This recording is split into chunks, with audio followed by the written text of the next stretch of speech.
What if the secret to a longer, healthier, and more disciplined life wasn't a complicated system, but 8 tiny habits that most people completely overlook?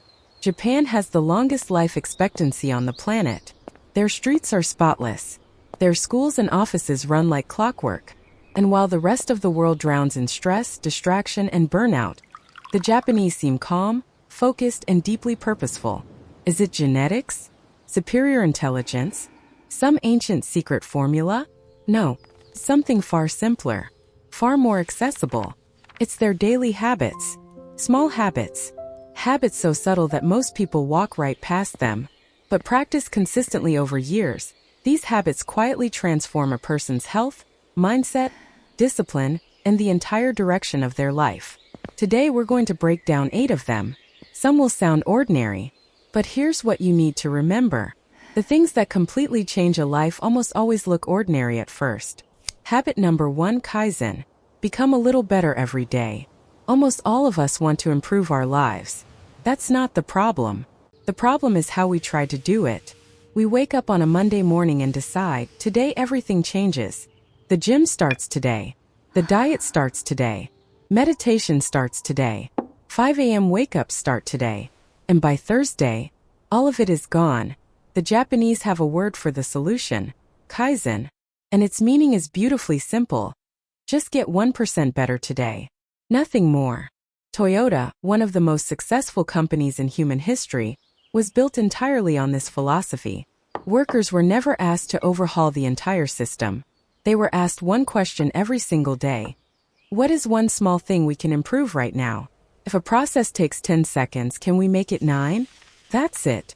So if you want to build a reading habit, don't start with 20 pages. Start with 2. If you want to exercise, don't commit to an hour. Commit to 5 minutes. Because here's the real magic of Kaizen. A habit that doesn't overwhelm you is a habit you will actually keep. Habit number 2: Ikigai. Your reason to wake up. Let me ask you something.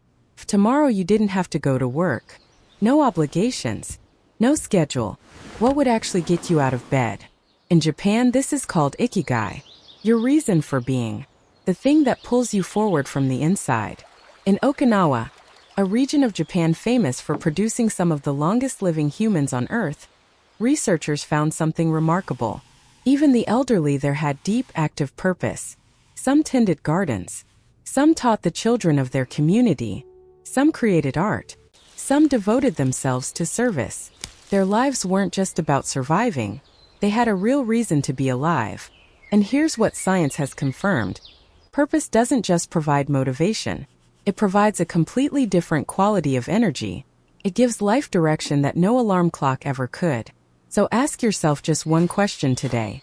What is the one thing you do, where you look up and realize hours have passed without you noticing? The answer to that question is probably closer to your Ikigai than you think. Habit number 3: Hara Hachi Bu. Stop before you're full. This one is directly about your health, and it's deceptively powerful. Hara Hachi Bu is a principle practiced in Okinawa for centuries. The translation is simple. Eat until you are 80% full. Then stop. We in the West tend to eat until we're stuffed. Until it's uncomfortable to stand up from the table. Until we need to lie down. The Japanese approach is the complete opposite. They eat slowly. They savor every bite. And they stop just before that full feeling arrives, because they know the signal of fullness always comes a few minutes late. This one small adjustment automatically reduces overeating. It improves digestion. It removes unnecessary stress from the body. Try this at your next meal. Halfway through, pause. Put your fork down for 30 seconds. Ask yourself honestly, am I still actually hungry? Or am I just eating because the food is still there? That pause is where Hara Hachi Bu begins. Habit number 4: Shinrin Yoku. Let nature heal you. When stress hits, what's the first thing most of us do? We reach for the phone. We scroll Instagram. We open YouTube. And 30 minutes later, the stress isn't gone. Sometimes it's worse.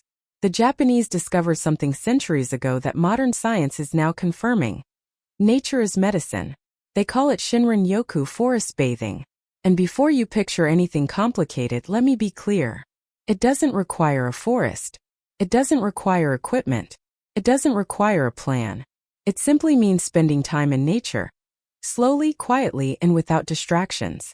In Japan, physicians actually prescribe walks in nature to patients dealing with stress and anxiety, because study after study has confirmed that even 20 minutes among trees measurably reduces cortisol, your body's primary stress hormone. A nearby park is enough. Just leave the phone in your pocket.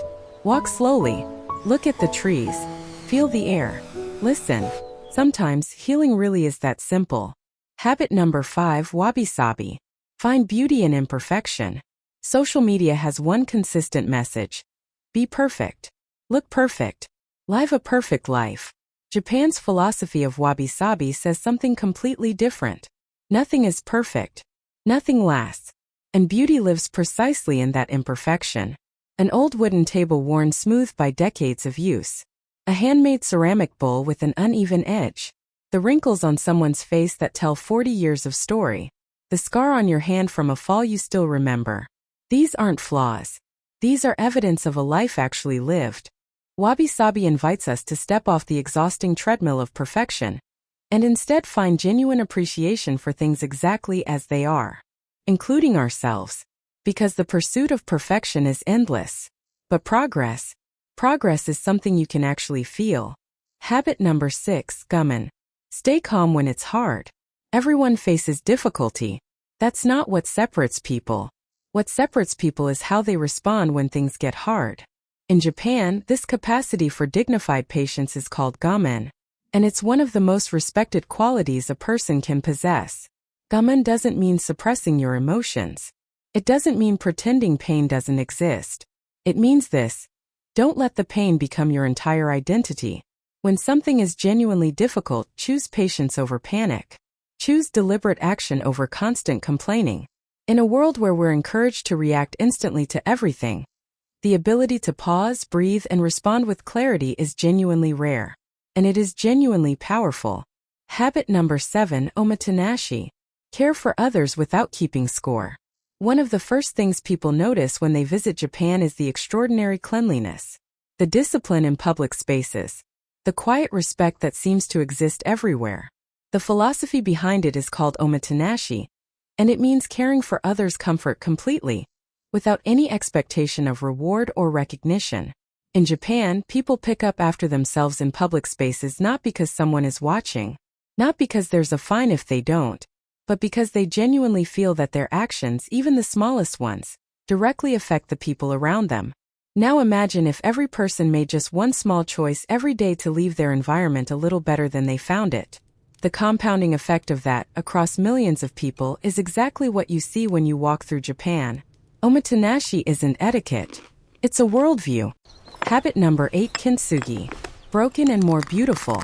This one might be the most powerful of all. In Japan, when a beautiful piece of pottery breaks, it isn't thrown away. It's repaired. But the cracks aren't hidden. They're filled with real gold, making the broken lines the most visible and striking part of the entire piece. The philosophy behind this practice is called Kintsugi, and what it says is this: what broke you is not your shame. It is your story.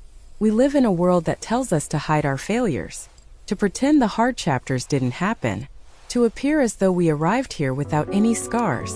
But Kintsugi says the cracks are the proof that you survived something, proof that you were broken and chose to rebuild anyway. A person who has never fallen has probably never risked anything, but a person who has been broken and rebuilt, they are the strongest thing in the room. So there they are, 8 Japanese habits, and none of them are life hacks. None of them promise overnight transformation. They are something better than that. They are the foundations of a life that actually holds. Kaizen teaches you to improve slowly and consistently. Ikigai gives you a reason that gets you out of bed. Hara teaches you to eat with awareness. Shinrin Yoku reconnects you with the world outside the screen. Wabi Sabi teaches acceptance of what is. Gaman builds the kind of strength that doesn't break under pressure. Omotenashi teaches you to care, genuinely and without keeping score. And Kintsugi reminds you that being broken was never the end of your story. It was the beginning of the most important part. Pick one, just one of these 8 habits, and practice it consciously for the next 7 days.